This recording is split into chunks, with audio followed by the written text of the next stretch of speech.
early on, there's probably no money in it and it's not that exciting. But why did you choose stroke? Why did you choose this Okay. field of study? Okay. One of the main reasons is because, okay, I didn't have a stroke, but I did have a very painful experience with stroke through my grandmother. So basically, she was the grandmother. I loved her. I spent basically almost every weekend there, every holiday with her. And okay, she was older. She was around 80 years old, and she got her first stroke. I still remember while I was basically having fun in the summer on the beach. So from the person that I loved, cherished, from one day to the other, she basically was non-existent anymore. Basically, she lost speech. She couldn't walk. She couldn't even remember us. She couldn't remember the names. You can see that she's staring at you and doesn't know who you are. This is Recovery After Stroke with Bill Gassiamis, helping you go from where you are to where you'd rather be. Welcome, Luka. Hi, Bill. Thanks for agreeing at such short notice to be on the program, and also for making time for me from Singapore. It makes it a lot easier for me to not have to wake up at first thing in the morning to connect with you when you're normally in California. Is that right? That's true. Yeah, that's true. The time zones can be a burden, but yeah, now I'm in Singapore, so it's much easier today. Yeah, it's Definitely. fantastic. Only 2 hours apart. So, mate, I wanted to touch base with you because when I came across a couple of your posts on Instagram, I actually became a little bit intrigued. Now, being a stroke survivor, what I discovered was that the kind of work that you guys are doing in the field of Stroke prevention. Yeah. stroke prevention. And I was wondering how is that possible? Basically, what I understand about stroke is that most people who experience a stroke don't know what a stroke is. They don't know anyone who's had a stroke, and when they go through the process of experiencing the symptoms of stroke, they are completely oblivious to those symptoms and they ignore them. Now, as you would probably guess, I'm describing myself because that's what I did for the first week after the symptoms became apparent. And then after that, I went through the process of getting to the hospital basically at the last minute before I became extremely unwell. So tell me a little bit about your work, what it is that you're doing to help prevent stroke. Okay. So basically, it all comes down to, like you mentioned in my bio, the core of my work and the core of our company is a diagnostic platform. So basically, a very rapid and very easy to use and affordable testing device that can be utilized for many different diseases. We actually started off testing dengue, and then we started off doing kidney injury and other diseases. And at a later point, when we were figuring out what is the real need in the world, where can we make the most impact, we found a biomarker, a blood biomarker that actually can help prevent stroke. So what we're actually doing is we're developing a home testing device with which you can monitor your risk of stroke with the end point of preventing it. So the way we're doing it is actually we see the biggest potential, especially in stroke survivors and diabetics. The main reason is who would be willing to do daily or twice a week testing, like a glucometer, like your glucose testing, because you do need a blood prick. You do need to remember to do it. You have to be incentivized to do it. And also, further than that, where can we make the biggest impact? So how it works is basically you take a drop of blood, you put it on a one-time disposable test, and then it gives you a level. And that level is basically your risk of stroke. So if you do that on a constant basis, on a weekly basis, the moment we see the increase of the blood biomarker that's connected to stroke, you will get a warning saying, look, something is going on. Go to a doctor, get a checkup, and get treatment. Okay. So that's the whole concept of it. It could be utilized for also people that haven't had a stroke already, but it's just, from our point of view, it's very difficult to, first of all, reach all the people that would need to be reached. And also, like you mentioned, most people don't ever think they're going to get a stroke. They don't know what stroke is. And yeah, that's the main point. So I understand that diabetics are at higher risk of stroke, especially people who have been diabetic for quite a long time. So this particular blood biomarker, is it something new that's been recently discovered? How is it that you guys came about it? What is this blood biomarker? Okay, so this blood biomarker is currently being used as the point of diagnostics when you have heart failure. Okay, so when you have heart failure or when you have a heart attack, that's one of the first tests that you get done in an emergency room, right? And so we were studying this, and then we figured out, we were digging into the literature and doing some other clinical studies, and we actually found out that the same biomarker can be used for monitoring the risk of stroke. The rationale behind it, especially for ischemic stroke, I have to be very clear about that, because we cannot still prevent hemorrhagic stroke, which is basically very random. Currently, there are no real good biomarkers for hemorrhagic stroke. While as for ischemic stroke, which is caused by a blood clot, basically what we're detecting is early heart failure, and early heart failure can lead to a blood clot. And that blood clot basically causes your stroke. So what we wanted to do is give a very early warning sign for high-risk individuals. Okay. Because So basically, if I interrupt, it's not a diagnostic test, okay? We're not giving you a diagnostics. We're just giving you a screening test. The person that will eventually figure out what's wrong with you is your doctor. The person that's going to give you treatment is your doctor. We don't go there. We just want to bring as many people that are at high risk to the doctor that would otherwise stay at home or just get another stroke. I see what you're saying. So it's a preventative process that's based on information, and the more information you have, the more likely you are to take steps towards Exactly. putting in the correct procedures in place to intervene so that a stroke, an ischemic stroke, doesn't occur. Exactly. So tell me a little bit about the process of, so this particular biomarker is a predictor for heart failure. So prevention of heart failure or arrhythmia in a heart, for example. So this particular biomarker could also assist somebody in overcoming not only a serious heart condition but a stroke. So if they don't have a heart attack, what occurs in arrhythmia is the blood clots get formed in the heart and then travel up to the brain. So is this something that you would suggest would be useful for somebody that has been diagnosed with arrhythmia to do this particular test, to test for both challenges, the challenge around the heart and also potential clot forming processes? Okay, so yes and no. So yes, because we do believe it would be viable, or it would be scientifically viable. The reason why I'm saying no, because we have to be very careful. We're a medical device company, so we have to be very careful of, first of all, what we claim, what we want to achieve in the end, and also where we want to make the biggest impact. Again, from our point of view, let's say expanding our target user too widely can be a very big challenge. A very big challenge from a clinical regulation point of view, FDA point of view, and even the outreach to our potential users.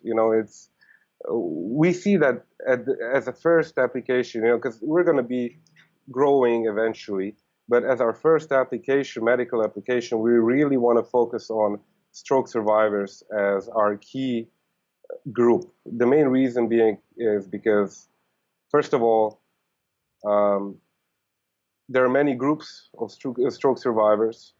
They're very incentivized not to get another stroke, as you might. And most of all, we can make the biggest impact there. the more the high risk the group, the better the prediction of a biomarker. Because it's like you mentioned, it's not very specific. That means that even though it's very elevated, it doesn't mean that you're going to have a stroke. It might mean something else, but it's a higher percentage of risk if you're a high risk group from the start.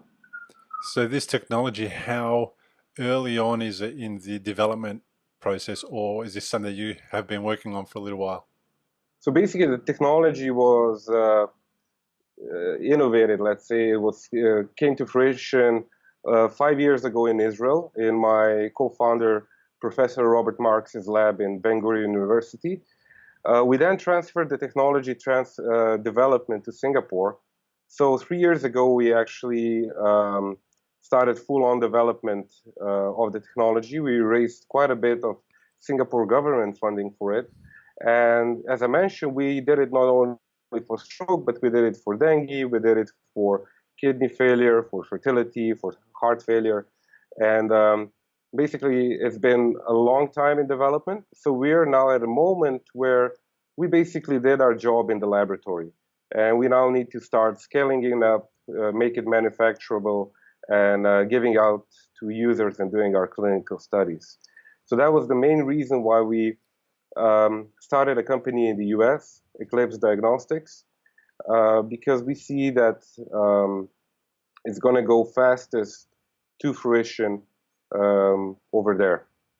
How do you see it being rolled out? Do you see it being rolled out in a private environment, or do you see yourself combining forces with government organizations, for example, to roll out in hospitals? Is that something that you see happening? How do you see it rolling out?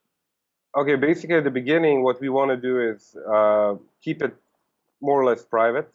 In a way, we want to reach out as to many stroke survivors as we can. So after we get our FDA approval, we basically want to go direct to consumer. But of course, we're also going to be working with our hospital collaborators, because we do have a lot of doctors that are collaborating with us, and roll it out also with the help of them. But the main reason for that is because, we're a very small early company, a startup basically. We cannot afford to do a big rollout at the beginning. Yeah. However, in the long term, we do wish to partner with some bigger companies, let's say established companies in the field, and then use their network of hospitals and doctors to roll it up on a larger scale. Okay.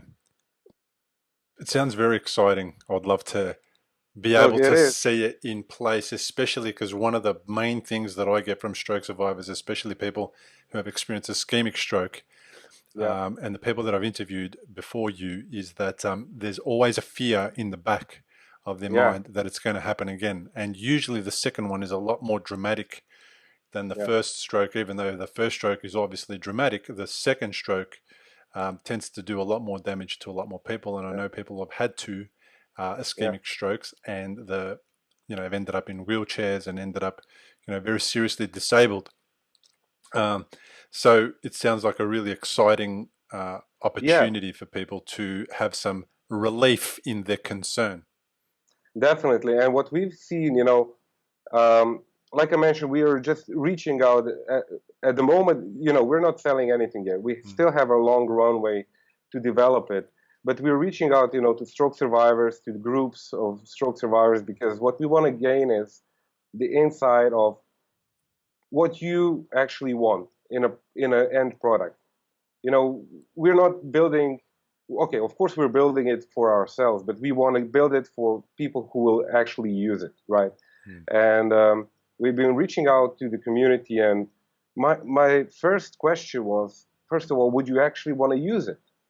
Because I think, this is a great idea. Of course, it's our baby, it's our invention. Of course, we think the best of it.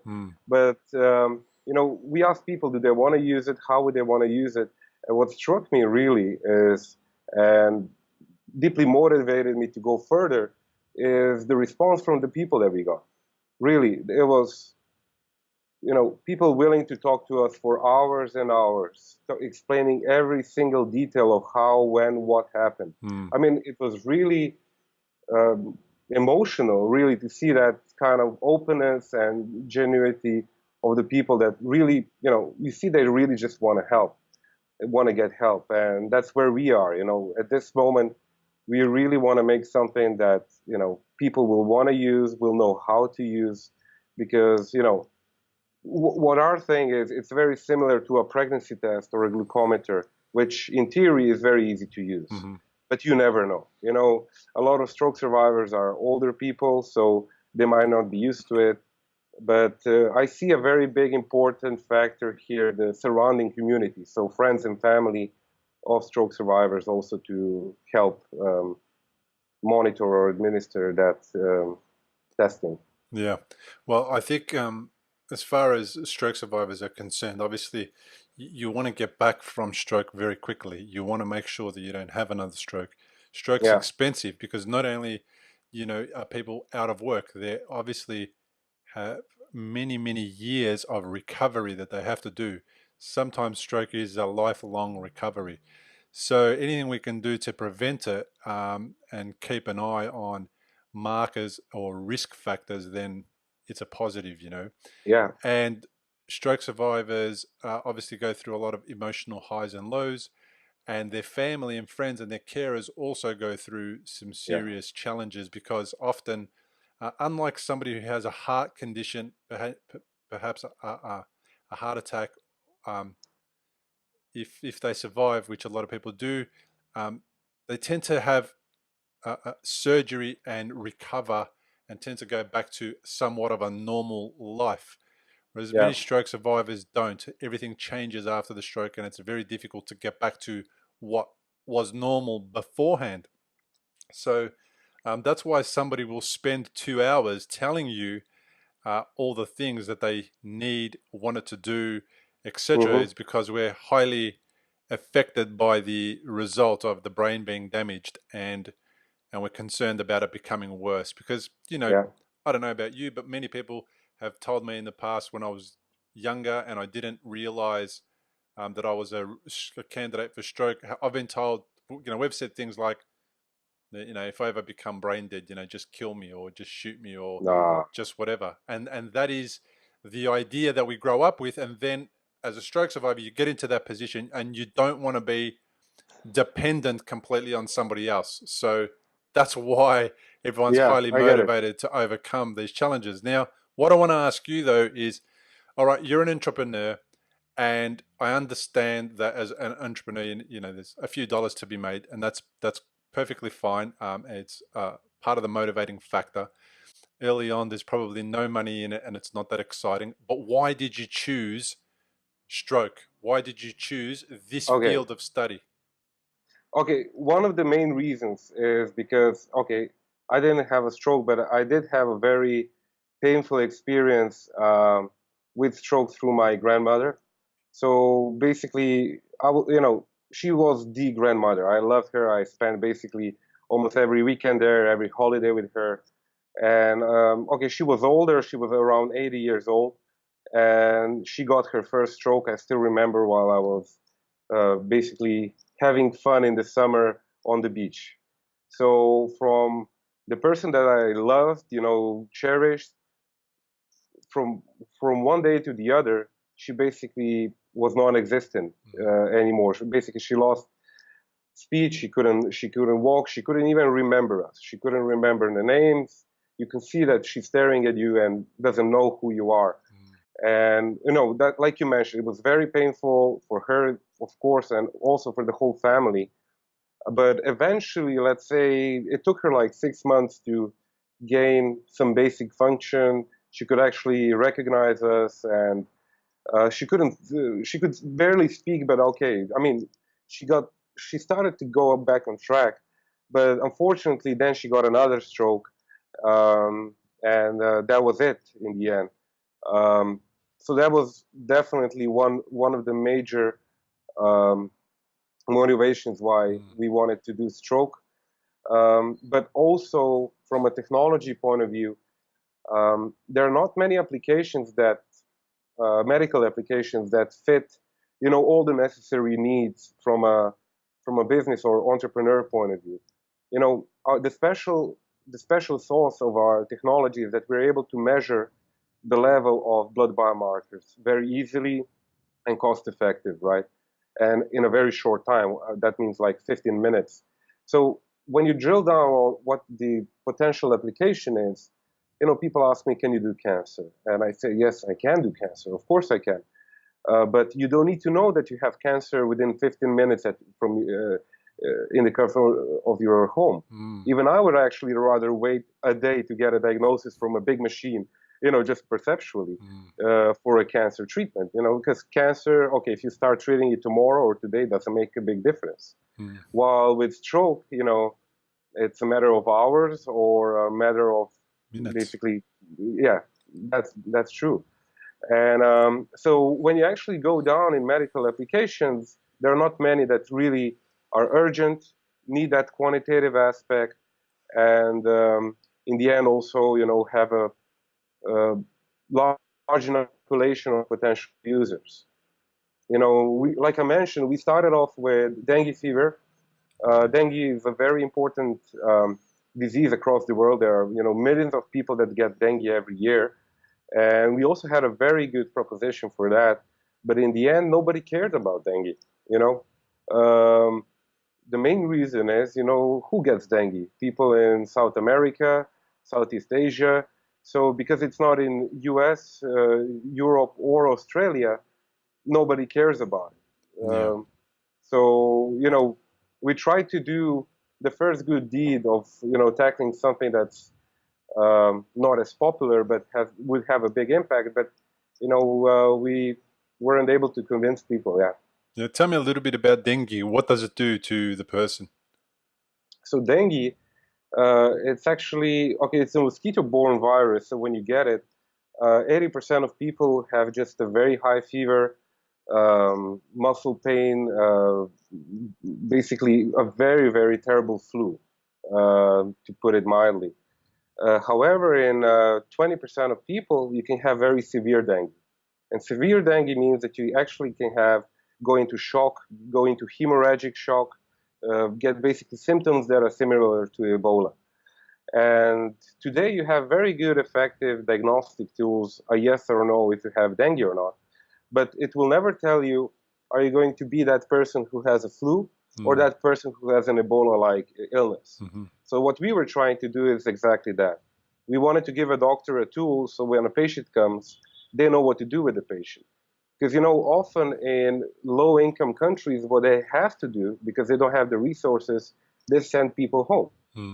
And people then go home, they live in a remote village, they get, hemorrhagic dengue, and they cannot get back to the doctor, And we wanted to give the doctor that tool that they know, okay, I keep this patient in a hospital and this one can go home.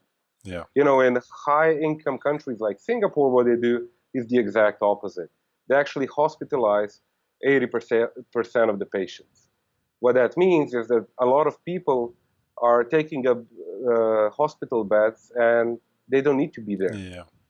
So it's a big expense to the hospital, to the population, to the economy, everything.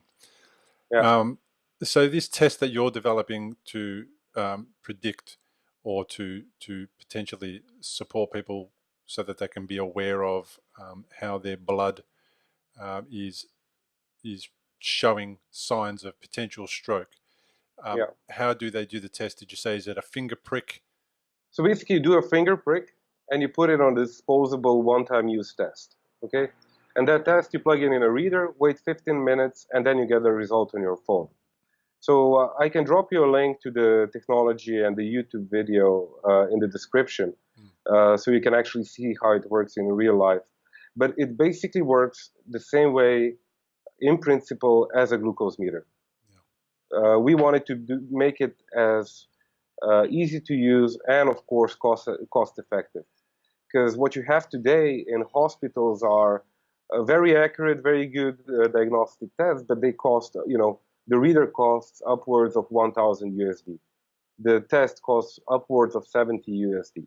And that's just, you cannot use that at home. Nobody can. Only a few people can maybe afford it. So, our test, if you take a look for weekly testing, we aim that you would spend like 60 USD per month. Yeah. And you would get a free reader, you would get basically monthly replenishment of tests. And we think that that is something that a lot of people can afford. And also what we're going to do, at least we're going to try very hard, is also to get them reimbursed by local insurances, because we feel, like you mentioned, stroke treatment, the initial treatment, rehabilitation or rehab, and all the costs surrounding it are so high that 60 USD or even 100 USD per month for insurance companies is a good deal for them as well. Yeah, absolutely. Because months and months and months and months is not a good alternative. It's not a good alternative for the person going through it or the family. It's not a good alternative for the insurance company, the hospital, the doctors. The more time these people spend in hospital, the more resources that they drain, and the less hospital beds are available for other people who also need them. And Yes, definitely. I was very aware of that when I was going through my own rehabilitation. Now, I didn't have an ischemic stroke. I had a hemorrhagic stroke. But while I was in rehabilitation, I was in there for a month. And I got to the point where I was well enough to get out, to leave. And I kind of had to start the conversation a bit sooner with my therapists to sort of say to them, look, I think I can do this rest of the recovery from home, because I was I'll call myself one of the luckier ones where I was still quite able to be quite independent. And one of the things on my mind was that if I get out of hospital sooner, the space can be made available for somebody I know who is going to be far worse off than me and is going to need a lot more rehabilitation. So Yeah, I was quite happy to be out of rehab for obvious reasons. Obviously, I wanted to be home, but obviously definitely, making it possible for other people to get help, because definitely. we have the same problem in Australia that every country has, is that limit of beds and the limit of resources. It doesn't Yeah, ever end. I know that uh, the blood glucose test has changed the lives of um, diabetes patients, because they can manage the diabetes at home. They don't need to be constantly at a yeah, doctor. They don't need to be constantly traveling to appointments, etc. They just measure themselves and then they take their medication as required. yeah, So I see that this, could do that as well. It could create a exactly. situation where time is given back to the person recovering from stroke, because the last thing that I wanted to do was be at many, many, many appointments. And at one point, I was going to Exactly. three appointments a week for a number of months. And those 3 appointments a week, even if I was able to get back to work, still interferes with that ability to get to work, still interferes with my ability to get my life back. So I can see how this will be beneficial, and Yeah. it's why I became extremely interested when I came across your Instagram page. Um, I'm not sure if there's anything else I should ask, because this is so new to me and I don't understand the topic. So is there anything else that you'd love to tell us about that I haven't asked? Well, I mean, in terms of stroke, it's what I love about the technology, and what we're trying to do is, uh, especially if you're a stroke survivor, I don't need to tell you that this is something that's very needed. And like you mentioned, we really want to make this as the diabetes test, the glucose test for stroke, right? Because um, we just want to give people another tool, another option, an early warning sign. Because today the only thing that you actually have is, you probably measure your blood pressure, and that's all the preventative that you can get, Yeah. unfortunately. But the other thing that, some people ask me, so what then? So, for example, you get a high number, and what happens then, right? So, is there any treatment associated with it? So, basically, what we see how it would work is that if you have a very high level, we would basically inform you to go to a doctor, and then the doctor, once they complete their test, they actually have a few options. Either they give you a very strong clot buster, or they can actually, if they identify where the clot is, they can actually put it out today with these new methods. Yes. So that's something that we see how you can actually benefit. And for the future, what we actually want to do is also move on, not only for stroke, but actually, because we have a platform. We basically, the easiest way you can imagine it is that we have a printer and then we just can add new cartridges into it, right? So what we're doing is, stroke is one of them, heart failure is another of them, then of course kidney failure, and even for veterinary, military use, this is something we have in our minds for the future. Yeah, I see what you're saying. So develop the prototype and do the testing in the stroke, supporting the stroke people, or in that community. Get it working, get some good data behind it, and then see how you can evolve it and implement it into other areas once that's been proven, to the next level where there's really good statistics. I like the idea of that. I like that stroke is first. I wish that you could help everybody all at the same time, but I know that you can't. But what I like about it is that it will give peace of mind to people who have that thought in the back of their mind is, okay, I've had one. What makes me comfortable that I'm not going to have another one. Often people really struggle with that, and when you experience a stroke, you don't have to be in your 80s. A lot of people are extremely young, and I was 37, and a lot of the people that I know were in their 30s when they had a stroke. So I don't know anyone who's older who's had a stroke. I just know really young people, and a lot of these people had another 30 or 40 years of productivity and things to give back, and a lot of those people won't have the opportunity to do that. So anything that helps people be healthier for longer, I think is a great thing. Where can people find more information about this? Is there a specific website they should go to or have a look? We'll put all the links in the comments, but where can people find? So basically, the most information people can find is on our Start Engine / Eclipse Diagnostics site. So what we're actually doing in the US, we're crowdfunding our project as well to enable the research further. And I'll put the link, I'll send you the link. And I'll also send you the link to our YouTube channel and our Facebook, where people can find the most up-to-date information about our progress, what we do, and if they have any questions, they can just, send us a message, and we'll be glad to answer any of the questions they might have. Yeah, excellent. This is called Recovery After Stroke. Unfortunately, the name is more fitting to what it is that's happening. We are experiencing stroke and we're recovering after stroke. I wish it was called Stroke Prevention Podcast, but no one's interested in stroke prevention, unfortunately. We all only seem to pay attention to what has happened to us when it's happened to us. And then when we start paying attention, often in the past, there's never been any tools to help us prevent stroke. So this is amazing that you guys are working on this. It's amazing that you even came up with it. And I really thank you for your time, and I wish you all the best in your endeavors. And I hope that you guys get it over the line soon and make a massive difference. I'll be following with interest. Thank you, Bill, and thank you for inviting me to your podcast. I'm glad to see that you're one of the lucky ones. Like you mentioned, really good luck with everything, and I hope that in the future we'll have tools to prevent stroke. Yeah, mate. So do I. Thank you so much. I really appreciate it. Enjoy the rest of your time over there in Singapore. Discover how to support your recovery after stroke.